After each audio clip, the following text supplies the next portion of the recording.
Okay, so have my disposable brush, not a foam brush, but a regular brush, right? Disposable. And then I have min-waxed polyurethane. I've had really, really good luck with this. It just seems to dry faster.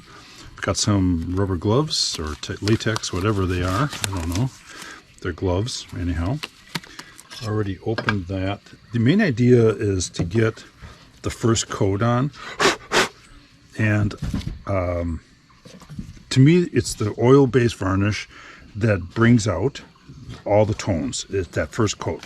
So even though I think I'm going to maybe put some poly on this, or excuse me, some two-part epoxy on this, I'm still going to always put one coat of varnish, at least one coat of varnish on it first. So that's what I'm going to do now.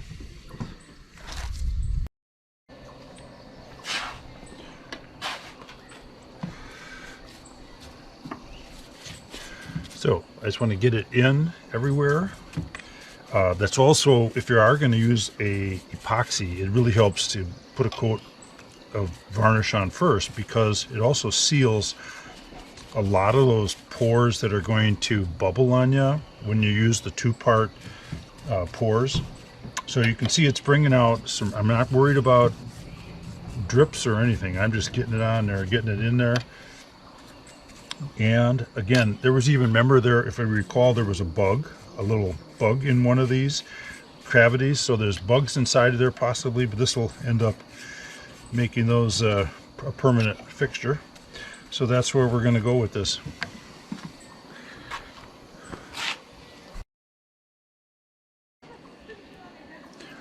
So this is where I'm going with this. Just look at this where I didn't put the varnish yet. And then look what's happening here now. All of those colors are coming out, including the saw curve. That is so cool.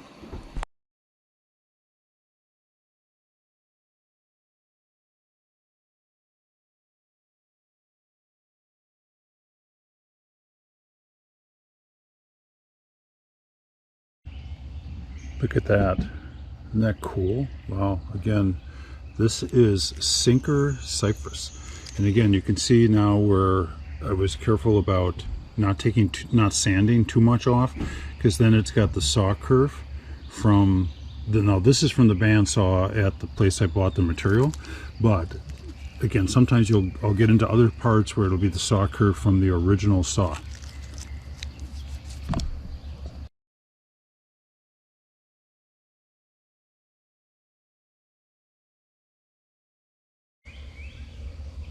So on the threaded tenons, just go right ahead and put varnish right on them. It actually protects them.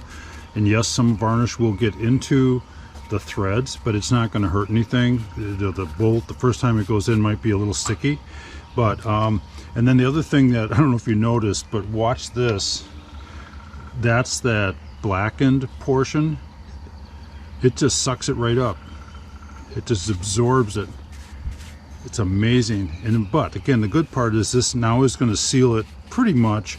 The next time it'll take less, and then the next time it'll take even less, and then it'll be a nice, really nice finished coat.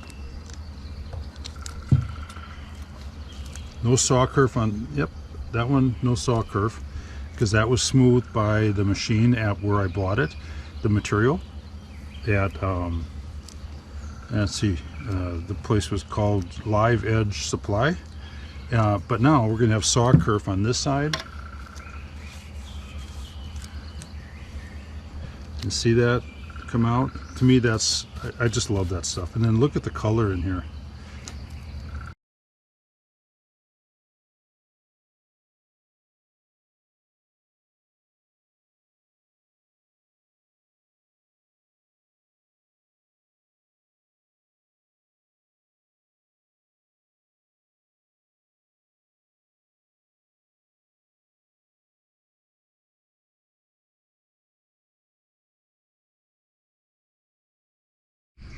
Okay, so this is a piece that I varnished about 15 minutes ago, because this was so absorbent.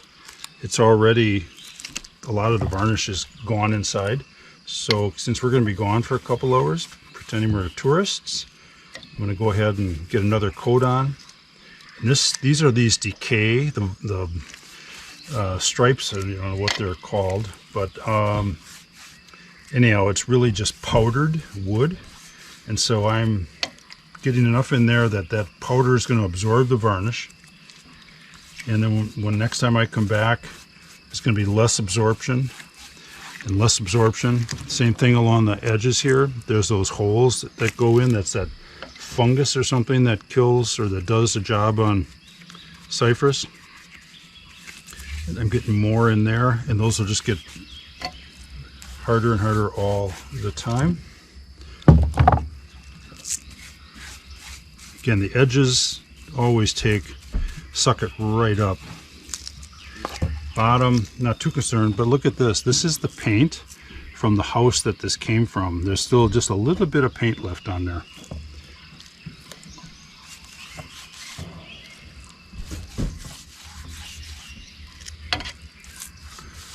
To me, it doesn't hurt to go against the grain, and to spots like this, I want it to just go down in there. Again, I saw a bug come out, looking for a new home now. And when I turn this upside down, that's the bottom anyhow, it's going to drip, which is fine.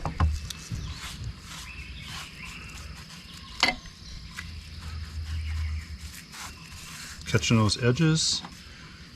Again, I'm going to let it soak this is really soft in here. It's just powder. So I'm just going to let it go way down in there. It's going to drip through the bottom, I don't care.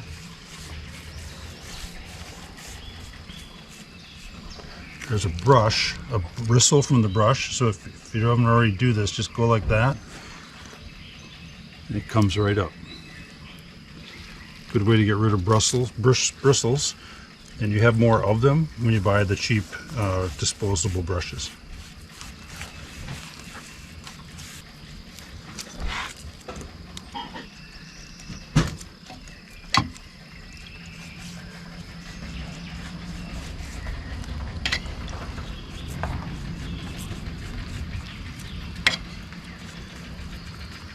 So this, same thing, where that black was, it just really sucks it up. Again, we're going to be leaving for a couple hours, so I'd rather have a little too much varnish on it right now so it can dry while we're gone. That's it. We're done now.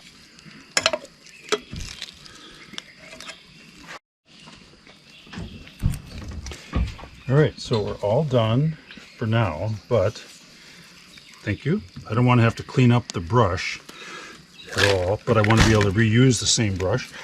So I'm just putting the top on that, and then this is a cup of water, and all I'm going to do is put the brush in it, and that's it. And then a couple hours later when we come back, or a day later, or even a week later, as long as I keep water in that cup, it'll keep that brush nice and moist.